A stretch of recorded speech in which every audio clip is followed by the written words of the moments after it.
તો અત્યારે આપણે જાણીએ છીએ કે ભણેલી ગણેલી દીકરી હોય તેને રસોડું બરોબર ફાવતું નથી અને સાસરીએ જઈને તે ઘણી મૂંઝવણ અનુભવે છે. તો ચલો એકદમ પરફેક્ટ રેસીપી છે, તમે જોઈ લેજો.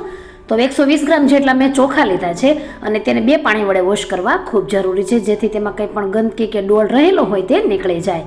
અને એકદમ પરફેક્ટ સ્ટેપથી મેં તમને રેસીપી શીખવી છે, તો રેસીપીને સ્કીપ કર્યા વગર એન્ડ સુધી જોજો. તો આવી રીતે બધી ગંદકી દૂર કરીને આપણે તેને અડધી કલાક માટે 2 કપ પાણી નાખીને ઢાંકીને પલાળી મૂકવાનું છે. તો આ સ્ટેપ કરવો ખૂબ જરૂરી છે. ત્યારબાદ આપણે મગની ફોતરાવાળી 1/4 કપ દાળ લેવાની છે અને 1/4 કપ મગની મોગર દાળ લેવાની છે. જો તમે કોઈ પણ એક દાળ લેવા માંગતા હોય તો અડધા કપ જેટલી મોગર અથવા ફોતરાવાળી દાળ લઈ શકો છો. હવે તેને પણ આપણે 2 પાણી વડે વોશ કરવી ખૂબ જરૂરી છે. તેને પણ અડધી કલાક માટે ઢાંકીને મૂકી દઈએ. હવે પ્રેશર કુકરમાં 1 ચમચી જેટલું ઘી લેવાનું છે અને 200 ગ્રામ જેટલા લીલવાના દાણા એડ કરીશું. અત્યારે લીલી તુવેર ખૂબ જ સરસ મળે છે એટલે ફ્રેશ દાણા લઈશું. અને એક નાની સાઇઝનું બટેકું હોય તેને મેં એકદમ ઝીણું ઝીણું ચોપ કરીને એડ કર્યું છે અને ઘીમાં તેને 1 મિનિટ માટે રોસ્ટ કરીશું. અને ત્યારબાદ આપણે પલાળેલા જે ચોખા છે તેને એડ કરી દેવાના છે અને ત્યારબાદ જે આપણે પલાળેલી મગની દાળ છે તેને પણ સાથે જ એડ કરવાની છે. હવે તેની અંદર 1 ચમચી જેટલું મીઠું નાખી દઈશું, અડધી ચમચી જેટલો હળદર પાવડર નાખીશું અને જો તમારે ચણાની દાળ નાખવી હોય ને તો એ દાળ પણ તમે આમાં જરૂરથી નાખી શકો છો. તો અત્યારે આપણે આની અંદર કોઈ જ મસાલા બીજા એડ કરવાના નથી. હવે ઢાંકીને 3 વિસલ આવે તેમ મીડિયમ ગેસ ઉપર મૂકી દેવાનું છે. અને હવે એક નોનસ્ટિક કડાઈ લેવાની છે, તેમાં 3 ચમચી જેટલું મેં દેશી ઘી લીધું છે. તમે કોઈ પણ ઘીનો ઉપયોગ કરી શકો અથવા તેલમાં પણ બનાવી શકો.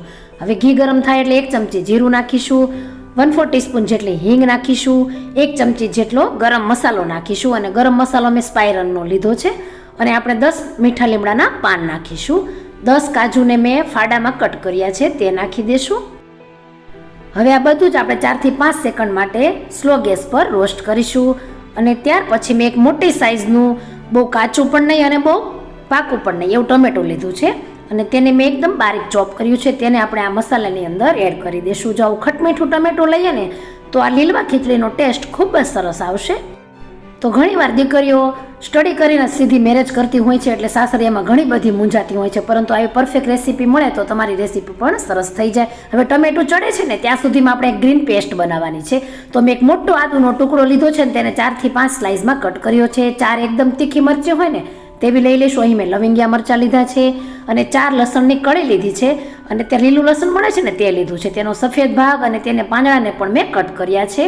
જો તમે વધારે લસણ એડ કરવા માંગતા હોય તો તમે કરી શકો છો. હવે અહીં મેં 25 ગ્રામ જેટલી લીલી કોથમીર લીધી છે, તેને પણ સાથે હું એડ કરી દઈશ. અને કોથમીરની દાંડી કદી પણ ન કાઢવી, કેમ કે તેનાથી એક ખૂબ જ સરસ ફ્લેવર આવે છે. જે ધાણાની ફ્લેવર હોય ને તે તેની દાંડલીમાં જ હોય છે. હવે તેની અંદર આપણે 1/4 કપ જેટલું પાણી નાખીને તેને એકદમ સ્મૂથ પેસ્ટ બનાવી લેવાની છે. આવી હરિયાળી પેસ્ટ બનાવી લેશું.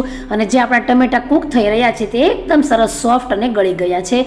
અને હવે આપણે તેની અંદર 1 કપ જેટલા લીલા કાંદા કે સફેદ ભાગ સાથે મેં લીધા છે તેને આપણે એડ કરીશું.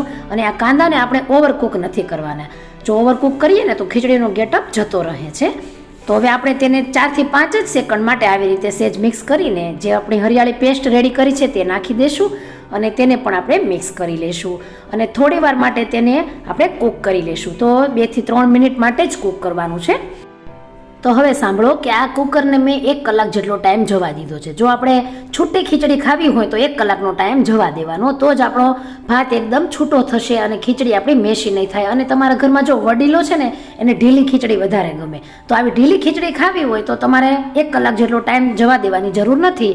ત્યારબાદ આપણે ટમેટું વઘારવાની પ્રોસેસ કરવાની છે. તો આવી રીતે 1 કલાક બાદ તમારો દાણો એકદમ જુઓ ભાતનો એકદમ છૂટો થઈ ગયો છે. તો 1 કલાક પછી જ આપણે ટમેટું વઘારવાની જે પ્રોસેસ બતાવીને તે કરવાની. તો સાઈડમાં આપણી ચટણી સારી રીતે 2 થી 3 મિનિટ માટે કૂક થઈ ગઈ છે. અને તેનો લુક જુઓ તમે, કેટલો એકદમ સરસ હરિયાળો આવ્યો છે.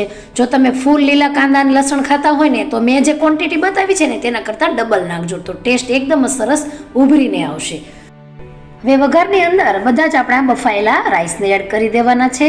અને જે આપણો ગ્રાઇન્ડ કરેલો મિક્સર જાર છે પેસ્ટવાળો, તેમાં જ આપણે 1 કપ પાણી નાખીને તે બધું જ પાણી સાથે એડ કરવાનું છે.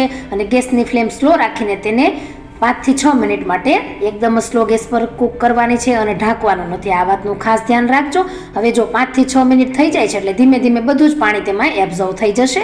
અને એક બીજી વાતનું ધ્યાન રાખો કે જો તમારી ઘરે વધારે તીખું ખાતા હોય, બધાના ઘરે અલગ અલગ હોય છે, અને મારી ઘરે બહુ મીડિયમ તીખું જ ખાય છે એટલે મેં 4 જ મરચી પેસ્ટમાં એડ કરી છે. તો તમે અહીં છે ને પેસ્ટ સમયે જો તીખું ખાતા હોય ને તો ફરીથી એમાં 3 મરચી એડ કરી દેજો.